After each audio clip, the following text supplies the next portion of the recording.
O repórter Tonico Ferreira entrevistou hoje no Rio de Janeiro o candidato à presidência pelo PSOL. Plínio de Arruda Sampaio falou sobre seus planos de governo, mas antes fez uma reclamação. Eu sou um viajante de avião de classe econômica. Sempre fui, nunca reclamei. Mas agora eu preciso fazer uma reclamação na Globo. A Globo inventou para o debate presidencial a classe executiva com os candidatos chapa branca.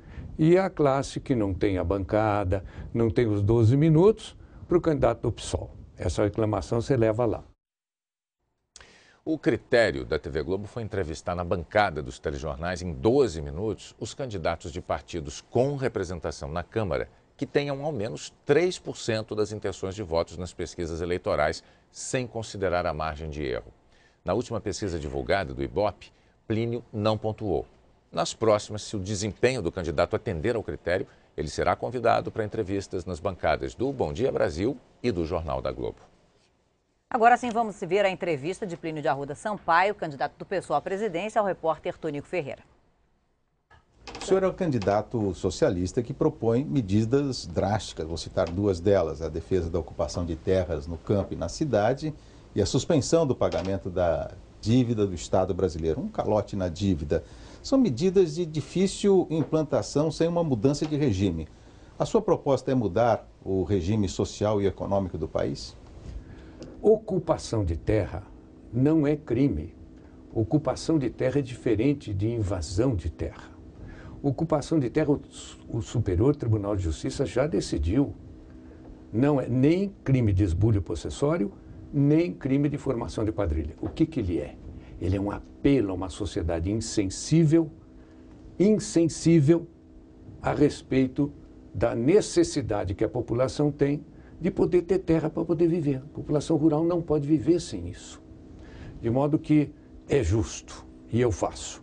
E estou de acordo, estarei sempre de acordo. Segundo, a calote na dívida, Tonico. Quem dá calote é a burguesia que dá calote no povo. O calote da dívida, por exemplo, dos funcionários públicos. Quando não faz o reajuste e depois isso muda o contrato e ninguém fala nada. Agora, quando é para ser no banqueiro, aí é um negócio bárbaro. Quer mudar o regime? Mas o que vai acontecer com as pessoas que têm lá a sua poupança, que estão com seu dinheiro lá dentro, nos títulos do governo, e numa medida dessa que tudo vira pó? Mas nós não estamos propondo isso. Nós estamos propondo uma auditoria na dívida. Mas a suspensão do pagamento. Não, a auditoria da dívida sem suspensão do pagamento. Não, está lá no artigo 1 do programa de governo. Depois suspende o pagamento. Mas primeiro nós vamos auditar. Auditar e suspender o pagamento também não precisa ser de todos. Pode ser de uma categoria, os grandes devedores, não os pequenos devedores. Mas vai levar a uma insegurança dos investidores, mesmo os pequenos investidores. Não, os pequenos não terão discussão nenhuma porque eles estarão garantidos, eles não terão dificuldade. Os grandões é um problema, nós vamos enfrentar, não tem problema nenhum. O que nós não podemos é pagar uma dívida que já foi paga. O Getúlio, em 31, fez uma auditoria na dívida externa, caiu 50%. Agora, a nossa assessora... Mas o senhor não tem medo de desorganizar a economia do país? Olha, desorganizar a economia do país é uma questão de governo. Se o governo puder, ele não deixa. O governo tem força, não desorganiza a economia. Vamos terminar a entrevista com uma mensagem do senhor aos eleitores brasileiros.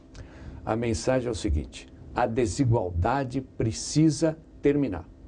Não pode seguir este país desigual como se encontra. Entre os mais ricos e os mais pobres, a diferença é de 40 vezes. Isto é um escândalo. Isso é uma coisa que nós não podemos aceitar, em hipótese nenhuma. Então, a ideia toda é essa.